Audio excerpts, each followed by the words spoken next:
Okay, દાખલા number સ્વાધ્યાય 12.3 દાખલા નંબર 3.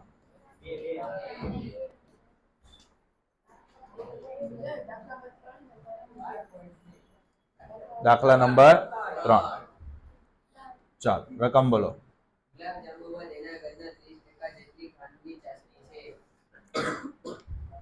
ગુલાબ જાંબુમાં ખાંડની ચાસણી કેટલી આપેલી છે? તો ચાસણીનું પ્રમાણ બરાબર 30%. આગળ.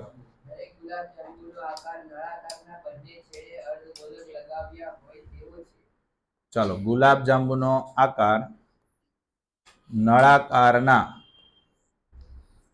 બંને છેડે અર્ધગોલક લગાવ્યા હોય તેવો છે. એની કુલ ઊંચાઈ કુલ લંબાઈ એની 5 સેન્ટીમીટર છે. એટલે આપણા માટે ઊંચાઈ થઈ જશે. બરાબર. વ્યાસ 2.8. તો ત્રિજ્યા મેળવવી પડે. વ્યાસ 2.8 હોય તો ત્રિજ્યા કેટલી થઈ જશે? 1.4. હવે અહીંયા ધ્યાન આપવાનું છે, જેટલી ત્રિજ્યા હોય ને એટલી જ આ હાઈટ હોય વર્તુળ માટે, અરે ગોળા માટે. તો એનું માપ કેટલું થઈ જાય? તો એવી જ રીતે આગળના દાખલાની જેમ અહીંયા પણ કેટલું? ટોટલ કેટલું થઈ જાય? 2.8. તો પછી 5 સેન્ટીમીટર માંથી 2.8 બાદ કરો તો અહીંયા કેટલું વધે? જે કોની ઊંચાઈ આવે? તો નળાકારની h બરાબર 2.2. એની ત્રિજ્યા બરાબર સેમ ટુ સેમ છે. ટપો પડે. ચાલો આગળ વધીએ. અને અહીંયા ત્રિજ્યા લખો કે ઊંચાઈ લખો, અર્ધગોળા માટે કે ગોળા માટે? ત્રિજ્યા જ મેઇન છે. બરાબર. તો આનું ઘનફળનું સૂત્ર શું થાય? હવે આપણે બે અર્ધગોળા છે ને એક ગોળો બનાવી દઈએ. તો ગોળાનું ઘનફળનું સૂત્ર અને નળાકારનું ઘનફળનું સૂત્ર, બંનેનો શું કરીશું? સરવાળો. એટલે પહેલા ઘનફળ મળશે. હવે આવા કેટલા ગુલાબ જાંબુ છે? તો આ જે બેયનો સરવાળો છે એના ગુણ્યા પહેલા કેટલા કરીશું? 45. એટલે કુલ ઘનફળ. બરાબર. અત્યારે રેડીમેડ પેકેટ આવે છે. બરાબર. ગુલાબ જાંબુ માટે રેડીમેડ પેકેટ આવે છે. એની અંદર ચાસણીનું પ્રમાણ કેટલું નાખ્યું છે એ ટકાવારીમાં એ રીતે બનાવવામાં આવતું હોય. તો તમે લોટ લાવેલો હોય એની અંદર ખાલી પાણી ભેળવવાનું હોય છે, અધરવાઇઝ જે પણ બાકી બધું રેડીમેડ અંદર હોય છે. અને પછી શું કરવાના? તળવા તો દે ભાઈ, પછી ખાઈ લેવાના.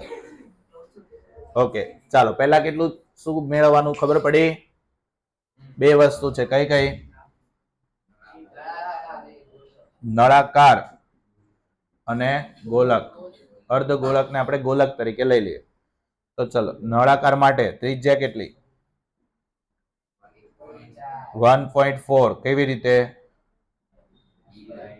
2.8 ડિવાઇડેડ બાય 2, 1.4.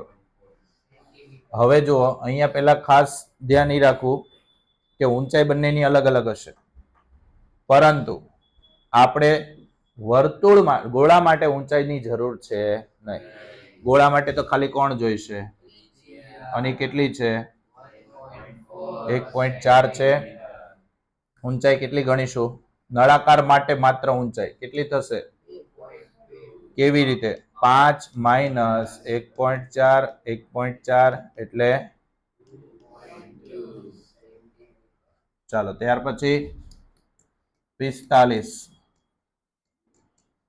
ગુલાબ જાંબુ નું ઘનફળ બરાબર 45 ગુણ્યા કોના કોના ઘનફળનો સરવાળો લેવાનો છે?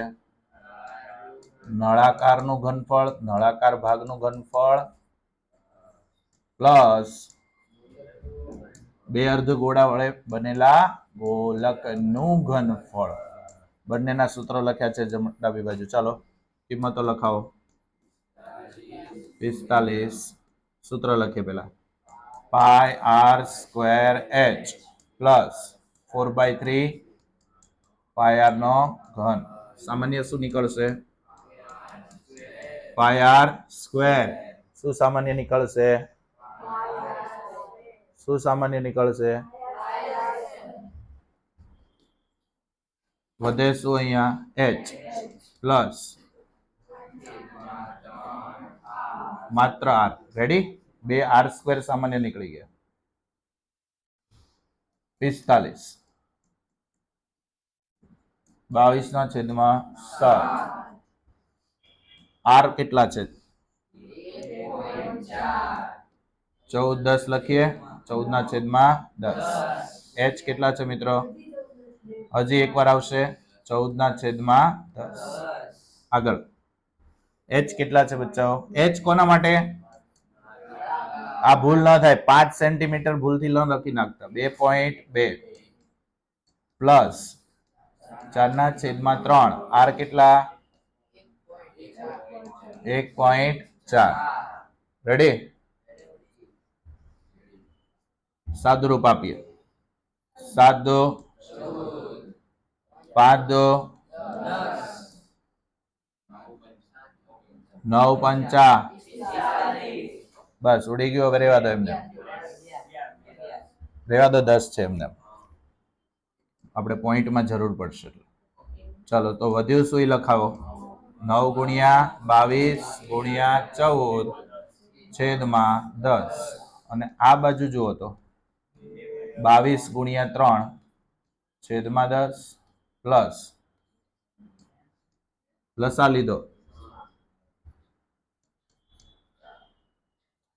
ઓકે વ્યવસ્થિત લખીએ.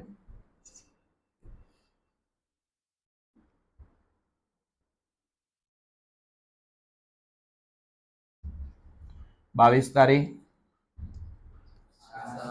66 પ્લસ 14 ચોક આખાના છેદમાં 5 ને 6 11 ને 1 12.2. બરાબર? 12.2. આગળનું યાદ રાખી લેજો. શું છે? 9 22 અને 14. 9 × 22 ગુણ્યા 12.2 એટલે 122/10. 122/10. નીચે શું હતું બીજું? ગુણ્યા 3. ઓકે. હવે આનું સાદુરૂપ આપો. અહીંયા ઉડશે. કેટલા થયા? ચલો આનું મલ્ટીપ્લિકેશન કરી નાખો. છેદમાં કેટલા છે? 100. હવે ગુણાકાર કરો. 22 તારીખ 66 × 14 × 122. કરો ગુણાકાર.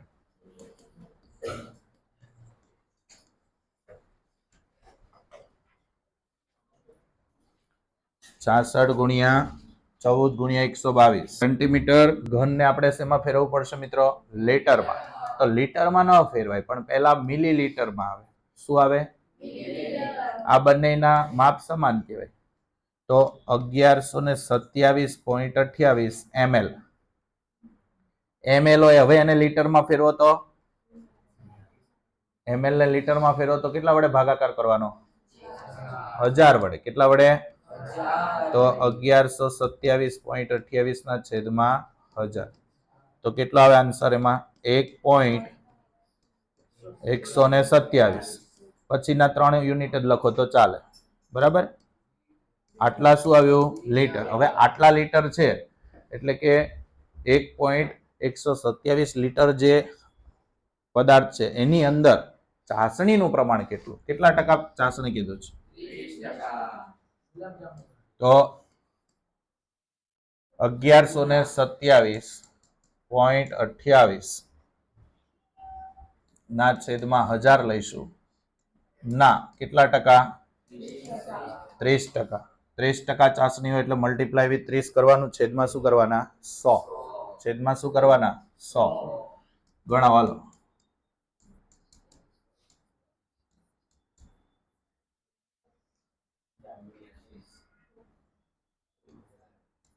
આપણે સીધું લીટરમાં લખ્યું છે. કેટલા આવશે ગણતરી કરાવો ચલો. 8 તારી 3 2 7 અને 8 પોઈન્ટના પોઈન્ટ. પછી 7 તારી 21 3 2 6 ને 2 8 3 એકા 3 3 એકા 3. હવે જો આપણી પાસે છેદમાં કેટલા મીંડા છે તો 4 પોઈન્ટ કાપો તો ક્યાં આવે તો 0.338 આટલું લીટર. અધરવાઇઝ આપણે એમ કહી શકીએ કે 338 ml. 338 ml. આપણે દૂધની થેલી લેવા જઈએ 500 ml લખેલું હોય બરાબર, 250 ml ની અથવા 500 ml 200 ml એવી રીતે. તો 338 લિક્વિડ ફોર્મ એમાં નાખવું પડે. કુલ ઘનફળ કેટલું હોય ત્યારે 1 લીટર ને 127 ml હોય ત્યારે એની અંદર ચાસણી કેટલી હોય 338. હવે આમાં એક એક્સ્ટ્રા દાખલા યાદ રાખવાનો છે. જૂની ચોપડીમાં આવતો આજે 30% ચાસણી છે, 30% ચાસણી છે એની જગ્યાએ 40% ચાસણી આવશે. ઓકે, તો એમાં જનરલી તમારો જવાબ અહીંયા નિયર એબાઉ અડધો લીટર જેવો આવે. સમજાય છે? અડધા લીટરની નિયર એબાઉ આવી જાય 40% ચાસણીના હિસાબે. કેમ? આ 1 લીટર નજીક છે તો 40% એટલે 40 તો થઈ ગયા, 450 ml જેવું થાય અથવા 500 ml સુધી ચાસણી ઉમેરવી પડે. તો આ બીજો દાખલો છે એવો. સમજાય છે? જૂની ચોપડીની અંદર આ દાખલાને 40% સ્વરૂપે પૂછાતો, આમાં ટ્વિસ્ટ કરેલું છે 30% છે. સમજાય છે? તો ક્યારેક 40% પૂછાય તો જવાબ આનો આ લાવવાનો નહીં. ફેરફાર ક્યાં આવશે? ખાલી 30 લખ્યા ત્યાં કેટલા થઈ જશે 40% થઈ જશે ને અહીંયા તમારો જે આન્સર આવતો